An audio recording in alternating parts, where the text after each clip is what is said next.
Allahu Akbar, Allahu Akbar, Allahu Akbar, Allahu Akbar, Allahu Akbar, Allahu Akbar. Salam ilahi menuntut kesatuan, maju serta membela kebenaran untuk negara, bangsa dan kemakmuran. Allah tegakkan, Allah tegakkan. Assalamualaikum warahmatullahi wabarakatuh.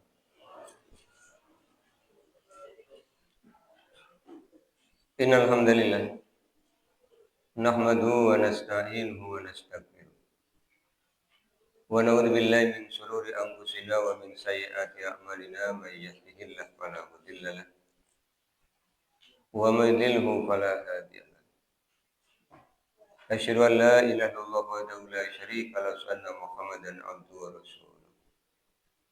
Allahumma shalli ala Muhammad wa ala ali Muhammad kama shallaita ala Ibrahim wa ala ali Ibrahim wa barik ala Muhammad wa ala ali Muhammad kama barakta ala Ibrahim wa ala ali Ibrahim innaka Hamidum Majid. Bapak dan Ibu yang mudah-mudahan dirahmati oleh Allah. Syukur alhamdulillah bersenantiasa kita panjatkan kehadirat Allah Subhanahu wa taala atas limpahan nikmat yang telah Allah berikan pada kita, termasuk di dalamnya nikmat sehat dan nikmat sempat. Sehingga pada pagi hari ini, di hari Rabu, bertepatan dengan tanggal 9 April atau 10 Syawal 1446 Hijriah, kita bisa kembali bertemu di majelis ilmu untuk mengikuti kajian tafsir Al-Quran yang biasa kita laksanakan setiap pekan di hari Rabu. Setelah selama bulan Ramadan kita pindah waktu kajiannya di hari Ahad pagi. Tanpa nikmat sehat, tanpa nikmat sempat yang Allah berikan, tentu kita tidak bisa hadir di majelis ilmu ini. Salawat, salam, dan keberkahan kita mohonkan kepada Allah agar senantiasa tercurah kepada Rasulullah Muhammad SAW dan keluarganya, sebagaimana Allah telah mencurahkan salawat, salam, dan keberkahan kepada Nabi Ibrahim AS dan keluarganya.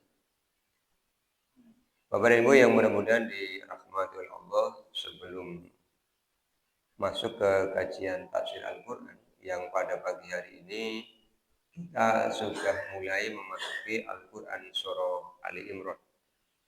Insya Allah pagi hari ini kita akan kaji ayat 1 sampai dengan ayat yang keempat.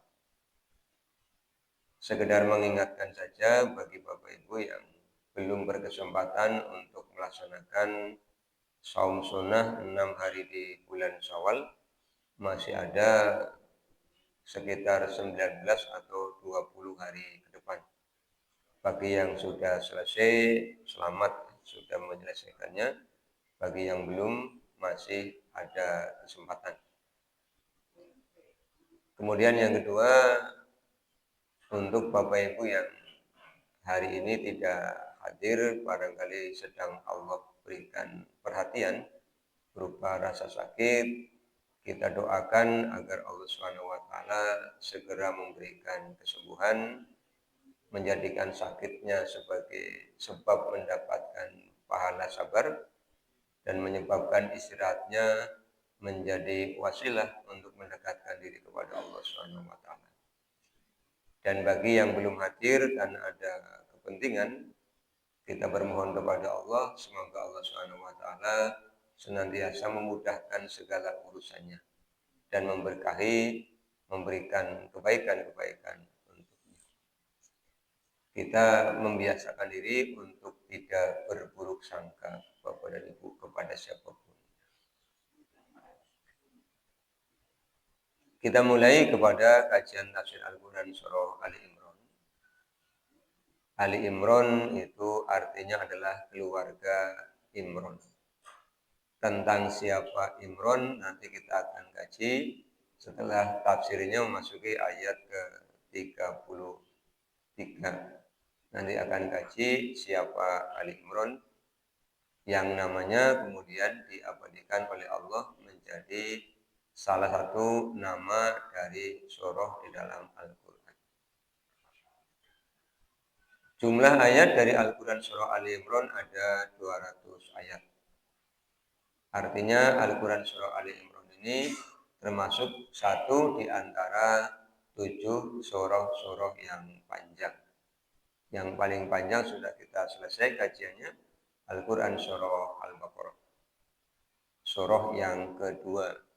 Surah yang pertama Al-Fatihah, yang kedua Al-Baqarah, yang ketiga kita akan kaji Al-Quran surah Ali Imran. Jumlah ayatnya ada 200 dan Al-Quran surah Ali Imran ini termasuk ke dalam kelompok surah-surah Madaniyah. Allah turunkan sesudah Al-Quran surah Al-Anfal. Turunnya sesudah surah nomor 8. Ini yang sering menjadi pertanyaan dari beberapa orang. Penulisan urutan surah itu tidak didasarkan kepada urutan turunnya surah atau urutan turunnya ayat. Jadi penulisannya berdasarkan bimbingan wahyu yang Allah berikan kepada Rasulullah. Kemudian Bapak dan Ibu, di Al-Quran surah Ali Imran ayat 1 sampai dengan ayat 83 di dalam tafsir Ibnu Katsir dijelaskan bahwa ayat-ayat ini turun terkait dengan kedatangan delegasi orang-orang Nasoro dari Najran. Sampai dengan nanti ayat tentang mubahalah. Ketika mereka mengajak berdebat Rasulullah tentang Nabi Isa. Nanti ayatnya akan kita kaji setelah ayat-ayat yang ke-60. Bapak dan Ibu. Kemudian terkait dengan keutamaan surah Ali Imran juga sudah kita kaji hadis-hadisnya ketika kita mengkaji keutamaan tentang surah Al-Baqarah. Jadi di awal-awal kajian kita tentang surah Al-Baqarah sudah kita kaji hadis-hadis tentang keutamaan surah Al-Baqarah sekaligus keutamaan surah Ali Imran. Jadi tidak akan diulangi lagi. Bapak dan Ibu yang mudah-mudahan dirahmati oleh Allah. Munasabah atau keterkaitan Al-Quran surah Al-Baqarah dengan Al-Quran surah Ali Imran bisa kita baca, bisa kita lihat. Di antaranya yang pertama, Al-Quran surah Al-Baqarah dan Al-Quran surah Ali Imran diawali dengan ayat yang sama, yang terdiri dari kumpulan huruf-huruf dengan membaca menyebutkan nama hurufnya.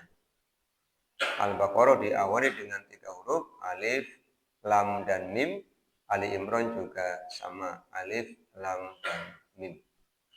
Ini kalau di dalam ilmu tajwid disebut dengan mad lazim harfi musbah musaqqal. Dibaca dengan menyebutkan nama hurufnya. Alif, lam, mim. Ali Imran juga sama. Kemudian di Al-Quran surah Al-Baqarah, Allah SWT lebih banyak menjelaskan tentang kisah Nabi Musa dengan Bani Israel. Dan bantahan-bantahan Al-Quran terhadap kekeliruan-kekeliruan penyimpangan orang-orang Yahudi yang mengaku mengikuti milahnya Nabi Musa, tetapi mereka telah menjauh dari ajaran Nabi Musa.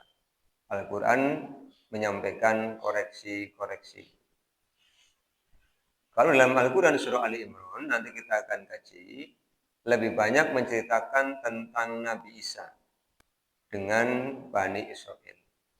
Nabi Musa Allah utus untuk Bani Israel, Nabi Isa juga Allah utus untuk Bani Israel. Maka nanti dalam Al-Quran surah Ali Imran ini kita akan jumpai penjelasan dari Allah SWT tentang awal penciptaan Nabi Isa dengan mengirimkan malaikat Jibril kepada Maryam memberitahukan akan punya anak tanpa harus melalui sentuhan dengan laki-laki. Allah menyampaikan misalnya di Al-Quran Surah Al-Imran, nanti kita akan jumpai ayatnya. Wa idh qalatil malaikatu ya Maryam innallaha astafaki wa taharaki wastafaki ala nisa'il alamin. Ya Maryam uqnuti li rabbiki wasjudi warka'i ma'ar raki'in. Kemudian nanti malaikat akan menyampaikan kepada Maryam bahwa ada kabar gembira dari Allah bahwa dia akan punya anak namanya Isa bin Maryam. Jadi hamilnya belum, tetapi namanya sudah disiapkan oleh Allah Subhanahu wa taala. Allah menjelaskan bahwa Allah Subhanahu wa taala ingin menunjukkan kepada kita manusia bahwa Allah mampu menciptakan manusia dengan beberapa cara. Satu, menciptakan manusia tanpa perantaraan ayah dan ibu. Nabi Adam. Di Al-Baqarah sudah kita kaji ketika mengkaji ayat 30. Di Ali Imran, Allah menjelaskan Allah menciptakan manusia hanya dengan perantaran seorang wanita, tanpa perantaran seorang suami, Nabi Isa. Kemudian nanti di Al-Quran Surah An-Nisa, Allah menjelaskan Allah menciptakan manusia hanya dengan perantaraan seorang suami, tidak ada istrinya, ibunda Hawa.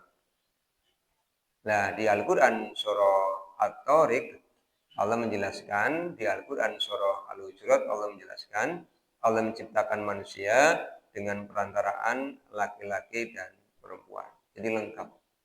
Ada manusia tanpa ayah, tanpa ibu, Allah yang menciptakan. Ada manusia, ada ayah tanpa ibu, ibu Hawa. Ada manusia, ada ibu tanpa ayah, Nabi Isa. Ada manusia, Allah ciptakan dengan ayah dan ibunya kita semua, Bapak dan Ibu. Sehingga di Al-Quran Surah Al-Imran, Allah Subhanahu wa taala menyampaikan pernyataan. Rabbana ma khalaqta hadza batila. Ya Tuhan kami, tidaklah Engkau ciptakan semua ini sia-sia, lengkap. Sehingga Bapak dan Ibu ketika kita membaca Al-Baqarah, Ali Imran, kemudian An-Nisa, keyakinan kita akan semakin meningkat bahwa Allah Maha Kuasa, Maha Mencipta. Allah adalah Al-Khaliq, sementara kita adalah makhluk. Kemudian yang ketiga, munasabahnya atau keterkaitannya. Di Al-Quran Surah Al-Baqarah, Allah Subhanahu wa taala menutup ayat-ayatnya dengan doa. Di ayat ke-286. Bapak Ibu juga biasanya membaca doa ini ya. Rabbana la tu'akhidna in nasina aw akhtana. Sampai akhir ayat. Kemudian di Al-Quran Surah Ali Imran, sebelum ayat-ayat terakhir, Allah juga menutupnya dengan doa. Nanti kita akan kaji ayat-ayat. Itu munasabah atau keterkaitan Al-Quran Surah Al-Baqarah dengan Al-Quran Surah Ali Imran. Sekarang kita ke tafsirnya, Ibu dan Bapak. Ayat 1 sampai dengan ayat yang keempat. Sebagaimana pembagian di dalam kitab tafsir Ibnu Katsir. A'udzubillahi minasyaitonirrajim. Bismillahirrahmanirrahim. Alif Lam Mim. Ini tafsirnya sudah kita kaji di Al-Quran Surah Al-Baqarah. Mengingat sedikit saja, kalau kita membaca di Al-Quran terjemah, biasanya ini diartikan hanya Allah yang tahu. Ini termasuk ayat mutasyabihat. Sehingga maknanya itu kita serahkan kepada Allah Subhanahu wa taala.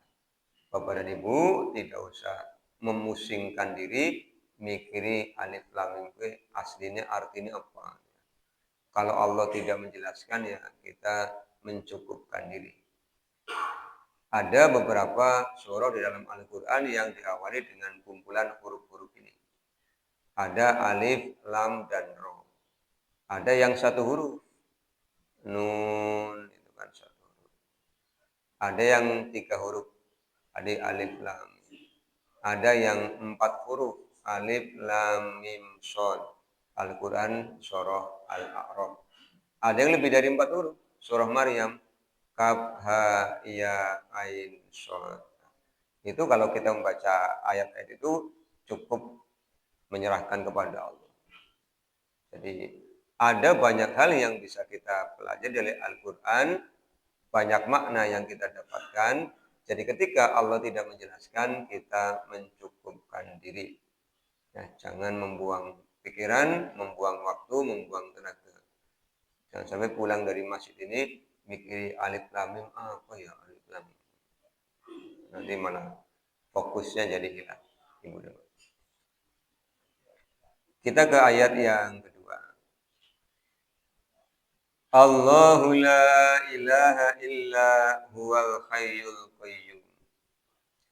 Allahu Allah. La ilaha tidak ada Tuhan illa kecuali huwa Allah. Al-hayyu yang maha hidup, al-qayyumu yang maha berdiri sendiri. Ini juga sudah kita kaji tafsirnya di Al-Quran surah Al-Baqarah ayat 255 atau ayat kursi. Ini sudah kita kaji Bapak dan Ibu. Mengingat kembali Allah SWT menyebutkan asma-asma'nya.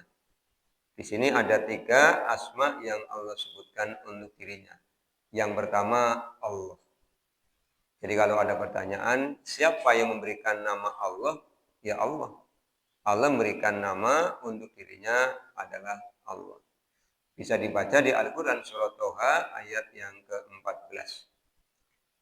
Ketika Nabi Musa alaihissalam membawa keluarganya meninggalkan negeri Madian setelah tinggal di sana selama 12 tahun, selama 12 tahun untuk kembali ke Mesir. Karena Nabi Musa itu tempat tanggal lahirnya di Mesir, Bapak Ibu. Kalau kita kan kadang-kadang kenalan ditanya, Bapak tempat tanggal lahirnya di mana? Kita menyebutnya nama kabupaten. Nabi Musa tempat tanggal lahirnya adalah di Mesir.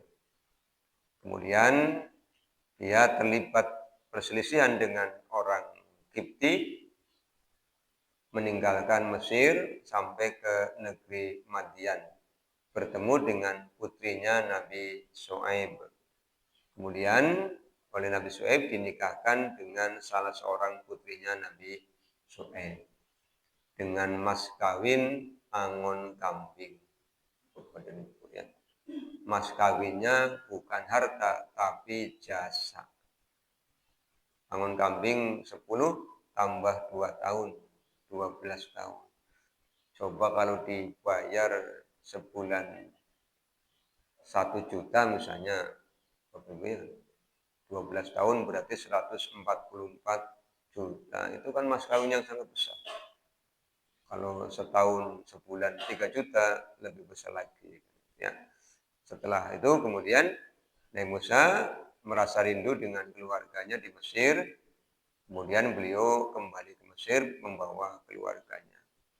Nah begitu sampai di Bukit Sinai, beliau melihat ada cahaya. Kemudian bilang kepada keluarganya, tinggallah di sini.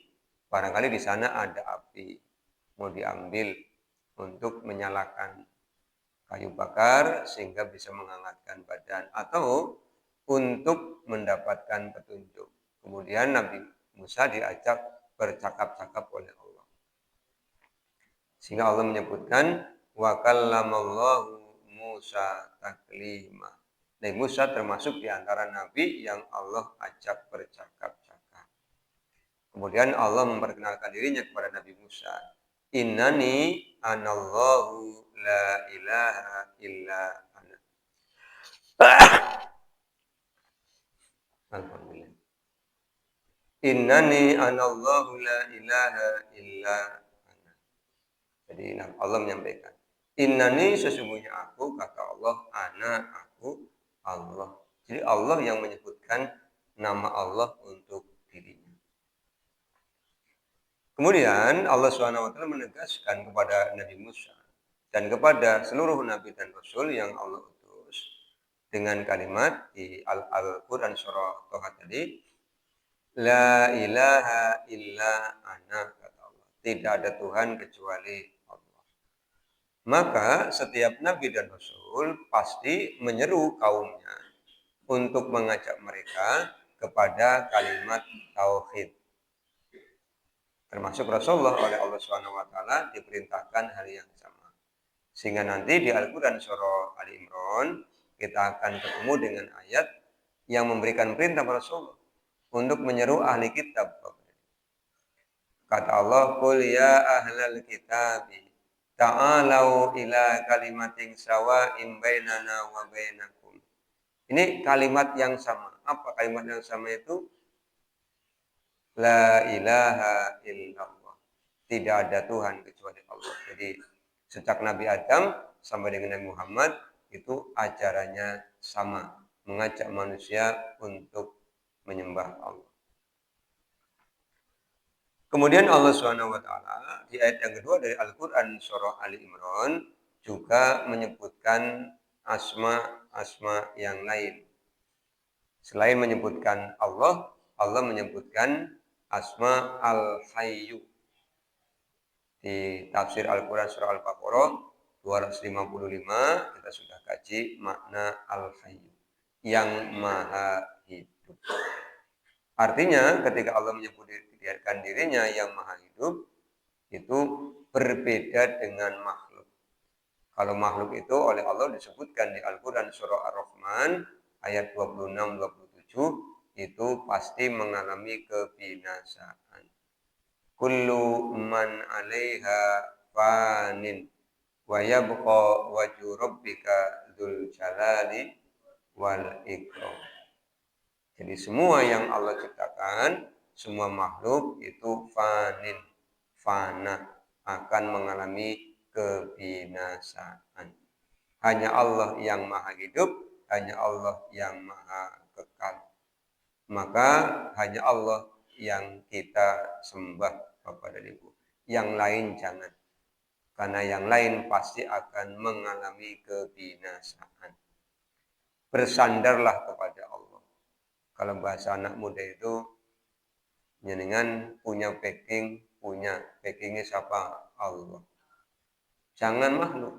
Karena makhluk pasti mengalami kebinasaan. Orang setinggi apapun pangkatnya, pasti akan purna. Akan pangsiun, Bapak Ibu. Orang seberapapun banyaknya harta, kemungkinannya dua. Dianya yang meninggalkan harta, atau hartanya yang meninggalkan dia. Setinggi apapun kekuasaannya, ada selesainya. Kalau di negeri kita, 2 periode maksimal. 1 periodenya 5 tahun. Atau kalau menggunakan sistem monarki kerajaan, ya masa baktinya sampai meninggal dunia. Ya ada masa periodenya selesai. Sementara Allah maha hidup. Sehingga kalau kita mengingat yang Allah sampaikan di Al-Quran surah Al-Ikhlas, Allah menyebutkan dirinya Allahus Somad. Jadi kita bersandarnya kepada Allah. Kita berharapnya kepada Allah. Kita memohonnya kepada Allah. Karena ternyata, Bapak dan Ibu, kalau kita berharap kepada makhluk, itu siap-siap kecewa. Siap-siap kecewa. Wong lagi jalan begitu ya. Kemudian ada orang naik motor di belakang. Perasaan kenal. Ngarep-ngarep barangkali ditawari bonceng. Ternyata begitu dekat malah tambah banter. Kan begitu. Ini kan jadi kecewa. Atau ketika masa anak-anak, kedatangan saudara dari jauh kalau bulan Syawal, ngarep-ngarep dipecingi kan. Sengaja lewat lagi supaya diundang. Ternyata betul diundang. Ternyata suruh memasukkan sandal, bukan mau dikasih duit kan. Tak kira kan dipecingi boleh disuruh masukkan sandal. Atau ingat ketika di masa kanak-kanak, kalau 1 Syawal disuruh ibu mengantarkan kue ke saudara atau ke tetangga. Ketika kuahnya sudah diserahkan, kresek dan piringnya dikembalikan, belum pulang-pulang. Ini orang balik-balik, kayaknya nasi kurang gede. Ngarep-ngarep apa? Ya, ngarep-ngarep pecingan. Zaman dulu warna merah sudah seneng 100 rupiah. Kalau sekarang juga sama, warna merah seneng 100 ribu rupiah. Nah itu kan berharap kepada manusia, siap-siap kecewa. Wong kadang-kadang kirim pesan melalui media sosial, WhatsApp misalnya. Dilihat lagi masih centang hitam 1. Lihat lagi centang 2, tapi abu-abu. Kan bertanya-tanya, wis diwaca apa durung ya? Padahal penting. Lihat lagi centang 2 biru, tapi orang bales-bales sih. Itu berharap kepada manusia, siap-siap kecewa. Makanya kata Allah, wa ila rabbika farghab. Dan kepada Tuhanmu lah hendaknya kamu berharap. Ini Bapak dan Ibu. Jadi kita ingatkan kembali, yuk kita hanya bersandar kepada Allah, hanya menyembah Allah, hanya berharap kepada Allah, hanya meminta kepada Allah Subhanahu wa taala, karena Allah adalah Al-Hayyu yang maha hidup, Al-Qayyumu yang maha berdiri sendiri. Ayat 3, Nazzala alaikal kitab. Nazzala, Allah telah menurunkan alaika kepada engkau. Kaknya adalah Rasulullah SAW, Al-Kitab, Al-Quran. Sudah kita kaji di tafsir Al-Quran surah Al-Baqarah ayat yang kedua. Zalikal kitabu la raiba fi hudal lil muttaqin. Bil haqqi, dengan sebenar-benarnya. Al-Quran itu sudah terbukti Bapak dan Ibu. Sejak turun sampai dengan sekarang, kurang lebih 15 abad, sudah terbukti kebenarannya. Bahkan Allah SWT mengajukan tantangan. Bagi siapapun yang meragukan Al-Quran, silakan buat seperti Al-Quran. Di ayat 23, 24 Al-Baqarah, Allah menyampaikan, wa in kuntum fi raibim mimma nazzalna ala abdina fatu bi suratim mim mislih. Kalau kalian meragukan Al-Quran, silahkan datangkan seperti Al-Quran. Jangan 30 juz, jangan 114 surah, satu surah saja yang seperti Al-Quran. Jangan buat sendiri, silakan. Wad'u syuhada'akum min dunillah, ajak sekutu-sekutu kalian selain Allah. Sampai hari ini tidak ada yang mampu untuk melakukannya. Ini bukti kebenaran Al-Quran sudah teruji oleh waktu. 15 abad masih tetap original. Asli, mati ning sod pemimpin, asli. Jangankan mengubah kalimatnya, harokatnya tertukar saja ketahuan. Karena Allah sudah berjanji, Allah yang menurunkan Al-Quran dan Allah yang akan menjaganya. Al-Quran surah Al-Hijr ayat ke-9. Inna nahnu nazzalna dzikra wa inna lahu lahafidun. Sesungguhnya kami yang turunkan Al-Quran dan kami yang akan menjaga. Dijaga lewat apa, Bapak Ibu? Lewat hafalan dan lewat tulisan. Maka kalau ada orang yang baca Quran keliru, langsung yang hafal protes, komplain. Keliru. Kadang-kadang kelirunya kan tidak sengaja. Salah belok kan begitu ya. Bacanya Al-A'la, beloknya ke Al-Wasiyah, itu kan namanya salah belok. Iya, ngimami depannya sabihisma. Tapi begitu sampai fadzakir, harusnya inna fati zikro, ini malah beloknya innama anta mudzakir. Karena makmumnya juga pada hafal kan akhirnya diingat. Atau baca wal asri, karena tidak fokus beloknya ke watini, itu kan yang bisa terjadi. Ya. Ini bukti bahwa Al-Quran itu terjaga keasliannya oleh Allah Subhanahu wa taala. Kemudian Allah Subhanahu wa taala menjelaskan musaddiqan lima baina yadayhi. Musaddiqan membenarkan lima terhadap apa? Baina yadayhi yang ada sebelumnya. Jadi isi Al-Qur'an itu mendukung, membenarkan firman-firman Allah yang Allah turunkan di dalam kitab Taurat, di dalam kitab Injil. Hanya bedanya kalau kitab Taurat itu turunnya sekaligus, Bapak dan Ibu. Jadi satu kitab penuh diserahkan oleh Allah kepada Nabi Musa. Kitab Injil juga satu kitab penuh diserahkan oleh Allah kepada Nabi Isa. Tapi kalau Al-Quran diturunkan berangsur-angsur. Secara mencatat kurang lebih 23 tahun. Ada yang menyebutnya lebih rinci, 22 tahun, 2 bulan, 22 hari. Itu Al-Quran masa turunnya sepanjang itu berangsur-angsur. Kemudian Allah SWT menyebutkan wa anzalat Taurata wal Injil. Dan Allah juga telah menurunkan kitab Taurat. Allah juga telah menurunkan kitab Injil. Ini kitab-kitab yang namanya disebutkan oleh Allah di dalam Al-Quran. Ada lagi Zabur.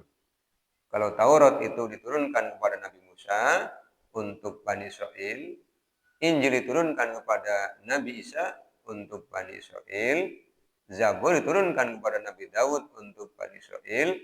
Kalau Al-Quran diturunkan oleh Allah kepada Nabi Muhammad untuk seluruh bangsa. Makanya di tafsir Al-Quran surah Al-Baqarah ayat 185 sudah kita kaji, di antara tujuan Quran diturunkan adalah hudal linnasi. Dan Nabi Muhammad oleh Allah diutus sebagai rahmat bagi seluruh alam. Ini bedanya Bapak dan Ibu. Kalau nabi-nabi terdahulu, kitab-kitab terdahulu ada masa periodenya. Umatnya tertentu, masanya tertentu.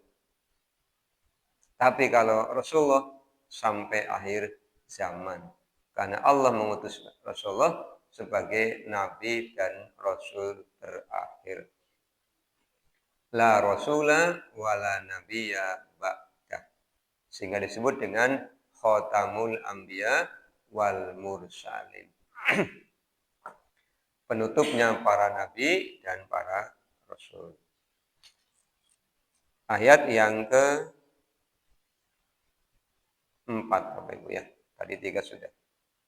Min qablu, sebelum itu. Apa maksudnya sebelum itu? Taurat dan Injil turun sebelum Al-Quran. Hudal linnasi, sebagai petunjuk untuk manusia. Al-Quran Allah turunkan sebagai petunjuk, Taurat juga sebagai petunjuk, Injil juga sebagai petunjuk.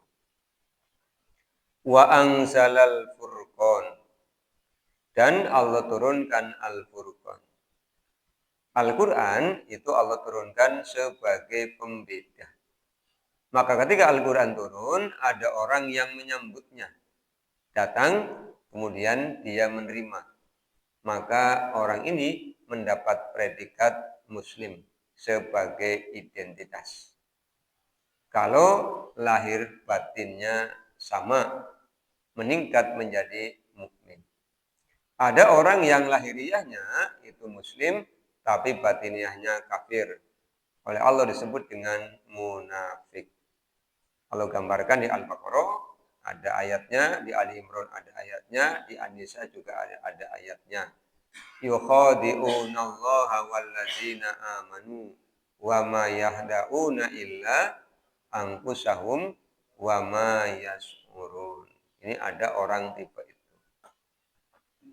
Kemudian yang ketiga, ada orang yang Al-Quran datang, kemudian dia tidak mau menerima sama sekali. Maka oleh Allah disebut dengan innalladzina kafaru sawa'un alaihim a'anzartahum am lam tungzirhum la yu'minu. Ini furqannya. Jadi ada mukmin, ada munafik, ada kafir. Satu lagi, ada musyrik. Orang yang mengaku mengimani Allah, tetapi masih meminta kepada yang lain. Innalladzina kafaru, sesungguhnya orang-orang kafir, bi ayatillahi, terhadap ayat-ayat Allah. Semua nabi dan rasul mengalami hal yang hampir sama, Bapak dan Ibu. Penentangan dari kaumnya sejak Nabi Nuh.